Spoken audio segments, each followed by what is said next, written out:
as part of our Think 2025 dialogue, where we talk about sustainable development in Pakistan, especially from the perspective of energy and climate change, we have a very distinguished guest with us today. It's somebody with on-ground experience and expertise of having worked with multiple global agencies as well as within the government. We have today with us Mr. Asad Aleem. Mr. Asad Aleem is the principal energy consultant for Asian Development Bank in Pakistan. Mr. Aleem has also had experience of working with World Bank in a similar capacity in the past. You've been in bureaucracy, and you spent time in England in private sector. MBA in the private sector. You work for British Rail, and that's where we have a common experience with. I used to work for utility in UK for a long time. So Asad Sahab, thanks a lot for joining us. I think it's very exciting that you're here. I think primarily from the perspective that ADB is a big enabler and has been active in Pakistan for a long time, and is currently working on some very exciting projects within the energy sector. So it's very relevant to our discussion, being an energy platform. So Asad Sahab, just want to start off with just get an understanding of how ADB, Asian Development Bank, sees the energy infrastructure in Pakistan, and what are the structural problems that we need to solve when it comes to energy. Okay, thank you very much. Thank you for having me here. Okay, now ADB is by far the largest development partner of the government of Pakistan. From 2005 onwards, we have invested nearly $8 billion into the sector. And that spans across the supply chain. We have put money in generation, transmission, distribution. We are providing analytical and advisory assistance, capacity development activities. So basically the thrust of our investment has been financing, which is one part, then knowledge products, knowledge, information, and then the partnerships with the private sector, with the NGOs and whatnot. And the sector is like every year we have a pipeline for Pakistan energy, the projects pipeline of close to $2 billion. Out of this, approximately 40% has been comprising of energy sector projects. Of the total portfolio, which is roughly about 6 billion, 5 to 6 billion a year of the running projects, energy comprises about 45%. So it's a sizable chunk, and we are a very responsive development partner of the government of Pakistan. Currently, the ongoing projects, which now mind you, the projects which we do are on budget. So these projects are the priority projects of the government, unlike UNDP or USAID, which are off budget in a sense that they have their own political dimension, but the money from ADB comes to meet the priorities of the government. So over the past 5 years, if I see generation crisis of the past decade, so we have come up with the retrofitting of Jamshoro coal power plant, supercritical. But having said that, the main issues which is confronting the energy sector, the power sector, the power subsector, is now the transmission.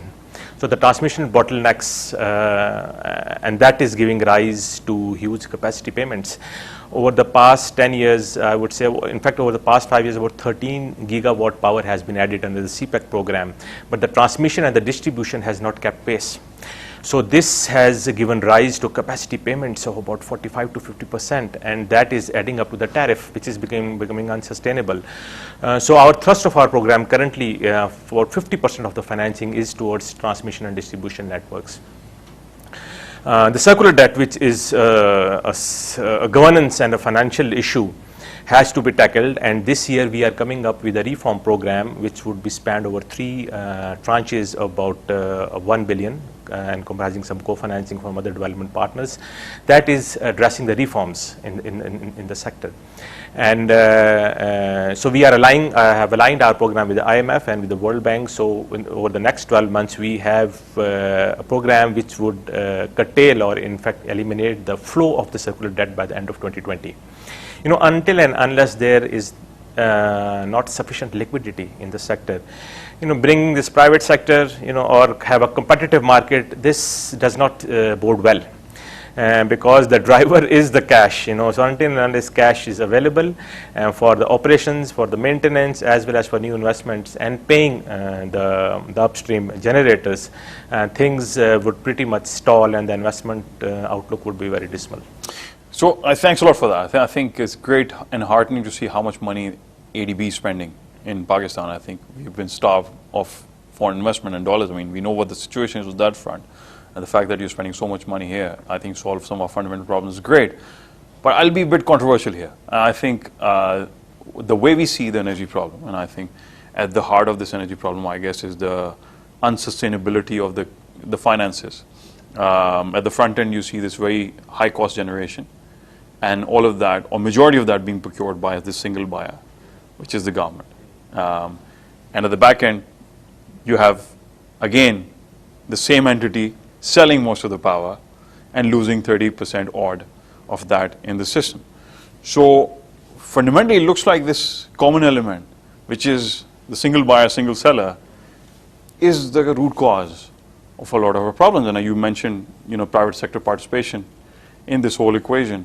Do you think that the fact that you're primarily working with the government priorities, and the government priorities remain more towards sustaining the existing infrastructure in energy, existing system, while there are some initiatives and to develop the private market, we haven't seen a lot of development happening on that front. So how do you see this, No, you're panning out? You're right that there are multiple inefficiencies in the government, and we seem like putting more money into that inefficient machine. But until and unless the backbone, which is the transmission link, and that is sorted out in a sense that more investments and more funds have been put into the system, and the constraints have been debottlenecked. The private sector, I don't think so, would be coming in until and unless there's an enabling environment in terms of infrastructure. So what ADB has been doing is we actually started working on this single buyer model. Now it's single buyer plus since 2008. The CPPA was created we assisted the Central Power Purchasing Agency's creation, and now we are moving towards a competitive model. But having said that, these things look very glittery in a sense, but in fact, until and unless the circular debt, as I indicated earlier, the finances of the sector cannot be sorted out. Now, it's a chicken and egg situation. I think so. The government has to take the lead over the next 3 to 4 years. We are engaging closely with the government, and they have a credible plan now to eliminate the circular debt. And only once the circular debt and the governance issues, there are some other issues as well in terms of institutional, regulatory, which I can discuss with you. Until those things are not sorted out in the next 3 to 4 years, the competitive model cannot be installed. And so this has to be done by the government to provide a level playing field, to provide encouraging environment, an optimistic environment for the private sector to come and invest in this country. There have been some other issues in terms of renewable energy. The policy expired. Now the new policy is coming. We have commented. We have seen the policy and commented. So it is a very forward-looking policy that is encouraging the private sector investments, and ADB itself has been providing debt and equity financing to multiple international players to invest in Pakistan in the generation side. So you referred to that new draft policy that's coming out, and I think all of us have also given our feedback against that. I see, a lot of continuity in terms of the old model. I think the government is still looking to procure bulk of the power, for the future demand, and that's what I was referring to. I think in terms of the single buyer model, that probably is continuing. Yeah, you mean from B to B, like if a generator wants to sell directly to housing society or to a certain unit. Don't you think it should be here faster? I mean, that could be enabled because we see a lot of. I think so. Actually, capacity in the system already. And the system is over-regulated, I would say. The system is over-regulated. And so supposedly, if a private investor wants to sell power to a user which even does not use the grid, So why there is a requirement for NEPRA to give licenses, if it is a business to business deal. So this type of I think this has been addressed in the new policy, although it is still not approved.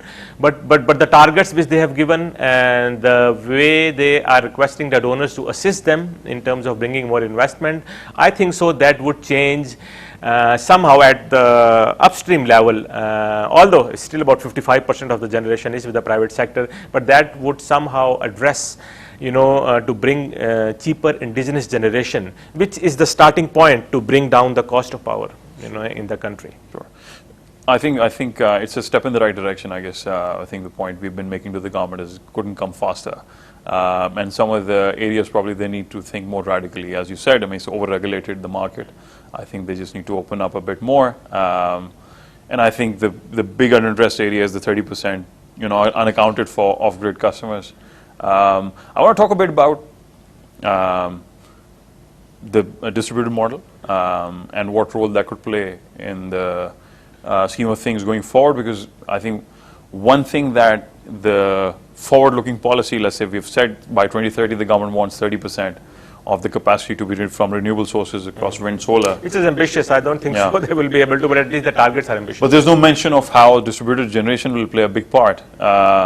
Or how big a part distributed generation will play in all of this. And we can see in countries like Germany, 90% of solar is all distributed. So what role do you think that distributed generation will play? I think that is very important. Like in Africa, the grids have become, stranded assets in some countries because of their inefficient operations and maintenance, and people have taken themselves off the grid. And now about 70% of the population in Pakistan is connected to the grid. I would say 29 million customers. But there is a scope for another, 35-40%. Population size of Turkey is still that's right. disconnected. It's still disconnected. So having seen that, ADB in 2016 we approved an Access to Clean Energy program, which is supporting the remote communities. It's a $325 million program for 2 provinces, Punjab and KP. It is supporting investments in the remote communities for a distributed distributed network. But I think the country is still not ready, I would say, for the large scale deployment of such distributed. Why do you say that? May I ask? Why do you think it's not ready? The control of the bureaucracy, the control of the public sector currently. Just more regulatory. Yeah, more regulatory. Then the cost of providing these distributed grids, unless the private sector comes into play, the public sector cannot. It doesn't. You have seen that the circular that there is no liquidity in the sector, so the investment has to come from outside, and the governments, they usually wish to invest, or the utility would like to invest where they get substantial returns. So substantial returns are in the urban areas, so which are connected to the grid. So distributed, for the time being, what we are thinking is that it should be the remote areas across the country, which has less appeal in terms of revenue generation. Then in terms of operations and maintenance, in the far-flung areas, it is a challenge. Even in the settled areas, it is becoming difficult. So that's it will take some time. But the big room in the elephant is the liquidity in the sector and the transmission bottlenecks. I think we maybe the distributed generation could be maybe 5 to 10 years down the road, but currently the big issues, the big ticket items have to be addressed. Fair point. So I think that's also we see that's also one of the reasons why the 30% is still unaddressed, because so many issues with 70% of the network. And 30% is there for maybe about 20 years now. Yeah, it hasn't progressed. Yeah, it hasn't moved in age. Although the population is also increasing at an exponential rate, but that is more or less static. Absolutely.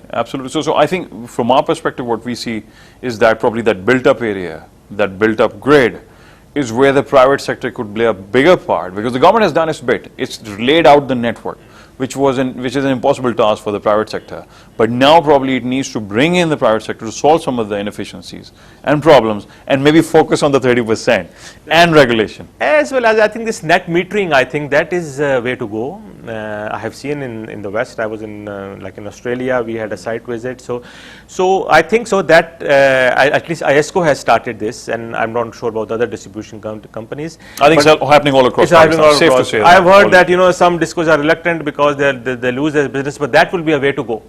People would start first of all people might get off the grid and then they could sell back to the grid. That is another way, and it's a cheaper way, I would say, So I think you're very right. I think it's moving the energy system towards what we call as democratization, where individual users are now putting up the power for their own use because the technology has become so cost effective, the economic curve has moved and efficiencies have improved, that they're becoming indigenous in their use. So that's one regulation I think you pointed out. Net metering is very correctly, I think, is now taking hold across Pakistan, which is great. The other one I want to talk about is wheeling. Now we've spoken about private sector participation, we've spoken about open market deregulation. Third-party access, you mean, to the transmission lines? Third-party access to transmission line and distribution line. And even in the gas sector as well. Absolutely. I think there's a lot of discussion on that, but there has been hardly any movement. What do you think is the roadblock, and what do we need to do to enable the country towards a freer market, open access to this network? Again, it all boils down to the finances. If the private sector would only invest if it gets the returns. Now, we have seen in case of IPPs, the payments made to them are so late. But there is a lot of potential. The first, this Matiari line, I think, first transmission line on the private sector. But having said that, what I think is transmission is still a business which is in many countries of the world is still held by the public sector. So the private sector has, I think, the low-hanging fruits or easy to justify investments is in the generation side of the supply chain or at the distribution side. Transmission is still very much like in the UK as well. The Transco, that was the both upstream and downstream were somehow privatized, but the transmission company was kept with the government for some time. So this is what we think is. And now it's privatized. National Grid. Now it's privatized, but it was privatized way down, Sure. before the upstream and the downstream. The government, I think so, currently does not have any plan for, they are talking to us on privatization of discos. The IPPs are already, 55% is in the private sector. So the transmission, I think so, for the time being, I don't think so there is so much. And the bottleneck probably is still that the government still wants, first of all, there's a lot of investment so required, to debottleneck the system. And the government is talking to us and to the World Bank to bring more investment. So transmissions are more focused. So I don't think so the private sector would come in such a hurry to match with the added generation. So that's why they are relying on to at least for a certain threshold or for a certain amount of backbone infrastructure in transmission to be created. And then so I think big sums are involved, and I think the loss of inefficiencies. I think NTTC has got an impossible task to connect all of the. But I don't think so. The main problem is distribution. The NTTC, okay, losses are 6-7-8%, but the distribution, that is the main leaking bucket. Sure. So that has to be sorted out, and I think the private sector should come there. And as well as on the generation side, because if you find the components of losses, the distribution is the maximum, then it's a generation because of various issues upstream. Now all our investments or all our energy is somehow focused towards the downstream side always, but we have to look at the upstream side, that what the IPPs have promised to deliver, are they delivering that amount, the heat rates, the losses, and are they really meeting their own promises or their contractual obligations. Probably also NEPRA and they don't have the right capacity to inspect and to check the efficiencies of the power plants. Fair point. So I just want to touch upon this model where you sort of very large power plant costing billions of dollars in one end of the country. Then you lay lines like Matiari, right, which is thousands of kilometers of cable, and evacuate that power to the other end. If you compare that to where the world is going, and I think where the developed markets are going, and I quote this example of UK quite a lot, and I think we've touched upon National Grid, and the way they see National Grid transitioning is that in 2012, the average size of a power plant was 900 megawatt. 2050, they're saying it's going to be 30 megawatt.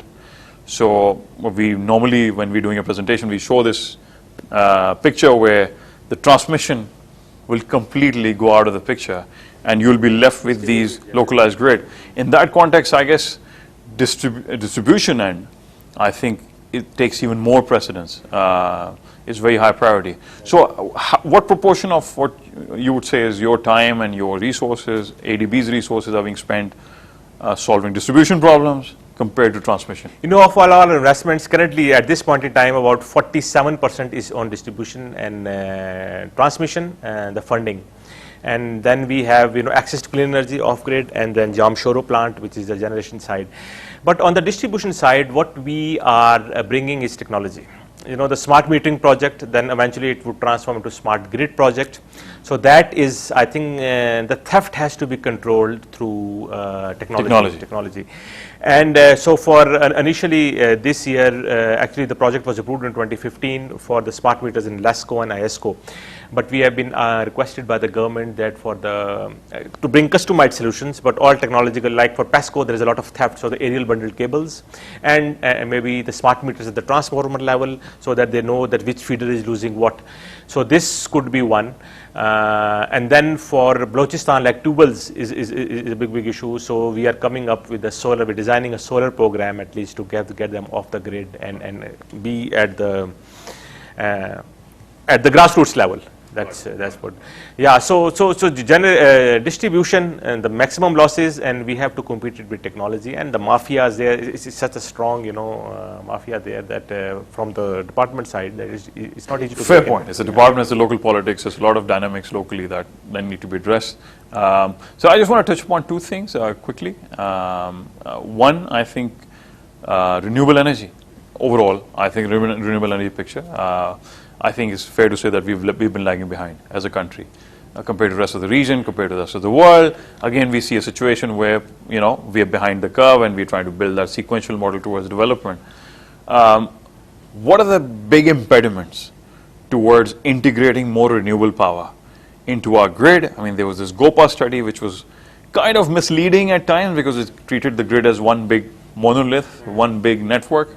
Rather than treating as multiple nodes. So what are those things that are stopping us, and what can we do to enhance our readiness for more renewable integration? First of all, over the past 10 years, we were having a generation crisis. So the best thing was to come up with these IPPs, and IPPs were here to make profit, the guaranteed rate of returns.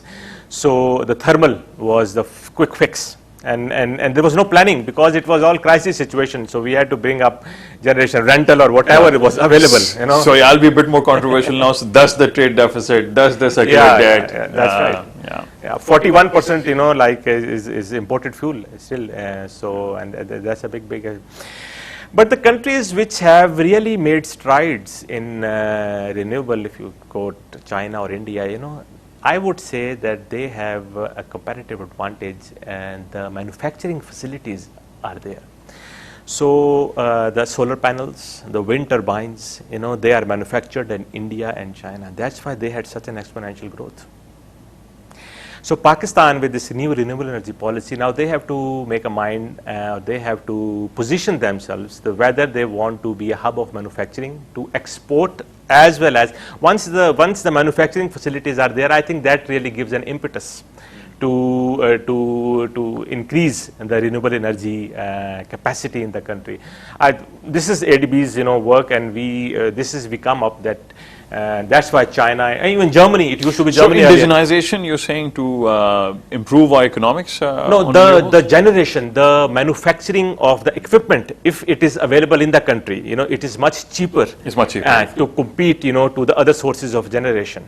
That's why India and China, because the Vestas, the solar panels. If I may interject, economics I thought was no more a problem because, already we see that solar and wind, even without indigenization, is the cheapest source. Yeah, you are right about that. Really it's the price, but still, what the returns which we are giving, because the import, because of the regulatory structures, it is still the cost of deploying a solar or a wind is not as cheap as in those countries because of the added advantage, because of they have the manufacturing facilities. So what I want to say is that if a country has already a manufacturing facilities in the country, that is much more easier to deploy the solar or the wind resources. No, fair point. I think they're cost comparative compared to us. Yet I would argue that renewable, either at utility scale, more so at distributed scale, things like rooftop solar, is the cheapest source. And I think there's overwhelming evidence from across the globe and even in Pakistan which proves that. I know of this initiative that ADB has kicked off, which is around storage. And we have this very simple belief that when storage and solar become cheaper than coal, then everything will be solar and storage. And I do know that ADB has an active initiative in that area. So you want to talk about how storage could play a part in terms of stabilizing the grid? Storage, the prices are still much higher, So we approved a pilot project last year for 30 megawatts for NTDC and to couple with the solar of a USAID funded project. But I would still say that, okay, once the battery prices come down, then that would be really a game changer, in terms of getting rid of many other, inefficiencies in the system. But I think so this is still a long time to go. In fact, yeah, it's in infancy stage. It has at least maybe 10 years or so for Pakistan. That's what I would say. So we see that there's this something called the Wright's law, which is the costs go down by 18% when the volume doubles, and that's been true for a lot of technologies, not just in energy, but we see that more so for storage and solar. And I think based on that, our prediction says probably next 3-4 years, solar and storage will be at parity with the base load. But of course, we have been wrong on forecast, but in a positive way, that these things have been progressing faster than what we thought. Yeah, the prices are coming down faster as we projected as well. So let's see. I think if these things would be game changers, Absolutely. So I do want to touch upon climate change. I do know that there's a different department that looks after that aspect within Asian Development Bank. I think it's the singular most important topic for the planet and for our species, but more so from a Pakistan perspective, being the 7th most worst affected country on the index, and also from an opportunity perspective that there's this massive opportunity to reindustrialize the whole globe. Do you want to play a meaningful part? So what is that ADB is doing toward climate change, and what aspect of that is evident in Pakistan? So we, on the energy side, what has been our focus is on the energy, actually, we have this hydropower we are discussing now, so that will be on the mitigation side. We are going to approve next year Balakot hydropower project, 300 megawatt, and we are discussing with WABDA for another couple of projects, maybe Patan, which is 2450 megawatts, and then Lower Palas is 665. So that could be our, and this will serve two purposes. First of all, it will use the indigenous resources, bring the cost of generation down, and as well as help in climate change, and get rid of the thermals, especially the old Gencos and whatnot eventually, and the imported, because of the external weak situation. Then on the retrofitting, we are discussing, that if by the old Gencos we could assist them, Jamshoro we are changing the whole. Although it will still be thermal, but with a more benign technology, which can be more carbon neutral, I would say. On the distribution side, I think the transformers, the smart metering, the smart grid, that will have some impact. But that is a way to go. Maybe another 5 years or so, ADB will be coming up with such programs. Smart metering is being rolled out already, but that is only at a pilot basis in some discos. Having said that, our urban sector, which is playing a big role in BRTs, so the Peshawar BRT, then the Karachi BRT, that would again play a role in mitigation. Now ADB, when we do the project, any project which is approved by our ADB board, we have somehow tell that if it's a 100 million project, that how much of that financing would be for adaptation and mitigation. So that comes out to be about $800 million, dollars, $80 billion, sorry, for. But I don't know how the real quantification is this, because 80 billion is our estimates. Right. Then we also, ADB at our headquarter level in Manila, we manage some climate change funds which can provide capacity support, analytical support to the projects being developed. We help to drawing funds from GCF, but that is more at the Manila level. But in Pakistan, it's energy. We are coming up, but slowly but surely. So energy is a big part. So I think it's 50% of the contribution is from energy to greenhouse emissions. So I think it's a very, very important area. Asad, there's a lot more to talk about. I think just that the time doesn't permit us to go any further. I think we've scratched the surface, but I hope we've been able to touch upon some very important areas from Asian Development Bank and from a local context perspective. There's just a small piece where if we do, we play a game called Long Short with our guests on this forum. Long Short basically, the inspiration has been taken from the equity markets. So for example, if you were optimistic about future prospects of a company, you would go long, you would invest in that company. And if you were pessimistic, you would sell the shares. Shorts, sell them. Our compliance to Paris Agreement on climate change. I think short. Short. Okay, that's a very strong statement. Circular debt in Pakistan. Long in the long term. The government has its will this time, so let's see. But this. So you long from a perspective of solving it. It'll be solved, right? Yeah. It won't be around for. I think so. It will be solved because all the IMF world, everybody's we are after the government now. Right. Yeah. Renewable generation in Pakistan. Long.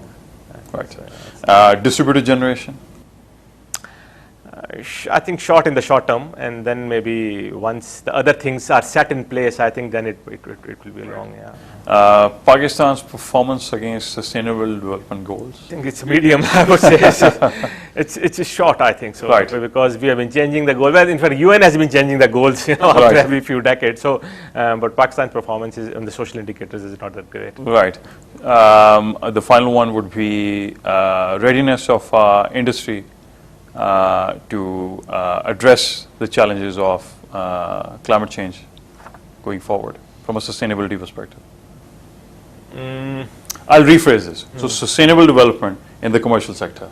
Well, it depends, how tough the regulations are. But I would say long because then it goes to Paris Agreement, as you say. I've said short as well. I would say long in the long term. Currently, I don't think so. The industry is really so we're well behind. Yeah, we're well behind from your perspective.